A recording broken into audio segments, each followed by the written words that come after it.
For years now, one of the questions I've been wrestling with is, how do people dream? How does someone come up with a dream, an idea for themselves that they are going to pursue and follow for the rest of their lives? I got an answer, but before I share it, I want to give a bit more context on what led me there. About 4 years ago, I reached what was back then my life dream. It was a combination of financial and professional milestones that I wanted to attain. And when I reached them, I felt that I needed to go on a new quest to find a new dream. It wasn't that I wanted more money or more work or more prestige. It was that I felt like I had reached the summit of a mountain I was climbing. And I was wondering what's next. What do you do when you've reached the summit? And this quest led me to realize that I was actually never taught how to dream, how to conceive a dream. Welcome to my mind. So like every mildly intelligent person, I went online and I started doing some research. How do you dream? How do you make a dream? And what came up were answers on how to make your dreams come true, which made me laugh, but also gave me a bit of comfort because I realized that people were actually not asking the question I was asking.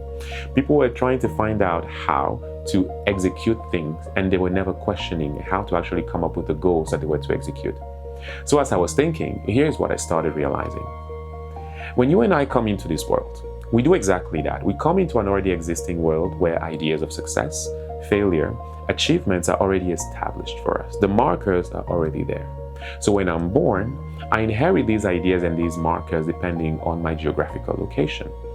My family, the society I grew up in, my educational system, the cultural norms and the environment provide a specific set of milestones, and they are the ones that dictate the type of schools, type of degree, job, whether I buy a property, accumulating things, and all the markers of stability that I try to attain. And if you're someone who is brilliant, you can actually execute this script very well and achieve the reward. But what you are doing in doing that is that you are doing what I call dream catching. You're chasing a dream that was already out there. And this is not in itself a bad thing. I want to make it clear. I'm not calling out anything that I've been and what I've accomplished.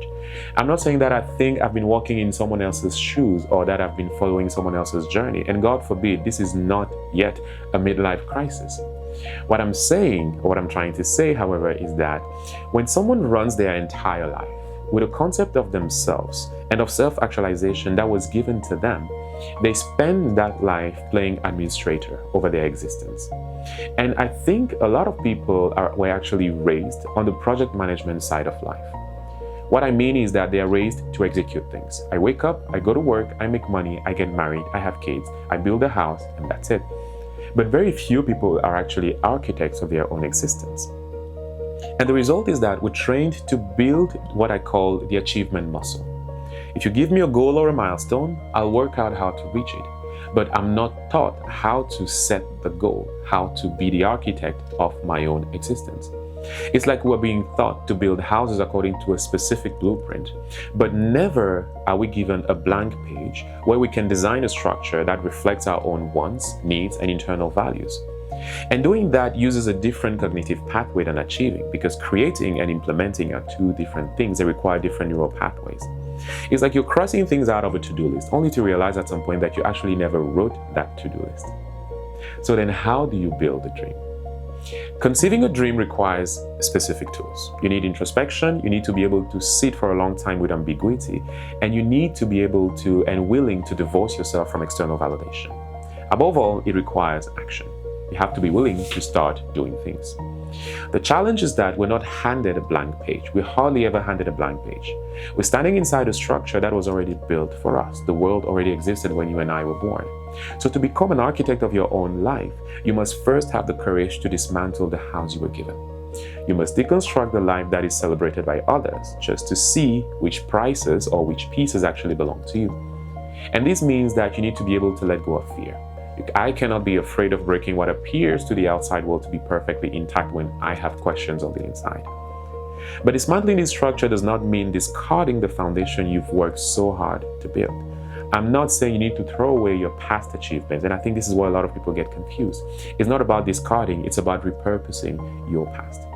I think a lot about the Japanese art of kintsukuroi, or golden repair. When a ceramic vessel like a pot breaks, what they do is that they don't sweep away all the shards to throw them away. Instead, they mend the broken pieces with gold, silver, or platinum. That way the breakage is not hidden, it becomes what they say illuminated. And the object is given a new identity because of its history, not in spite of it. So when I dismantle the prepackaged milestones, I am left with fragmented pieces of my own history, with my skills, with my past, with my successes, with my memories, with my failures. And the new dream is built by taking those pieces and reassembling them myself. The goal that binds them together is the deliberate, intentional act of doing things that actually matter to me, using my past. So to build an authentic dream, one must learn to make intentional decisions, question the road traveled, and break the seemingly perfect mold. Because repair is rebirth, and this time you are the one writing the blueprint. I hope that made sense.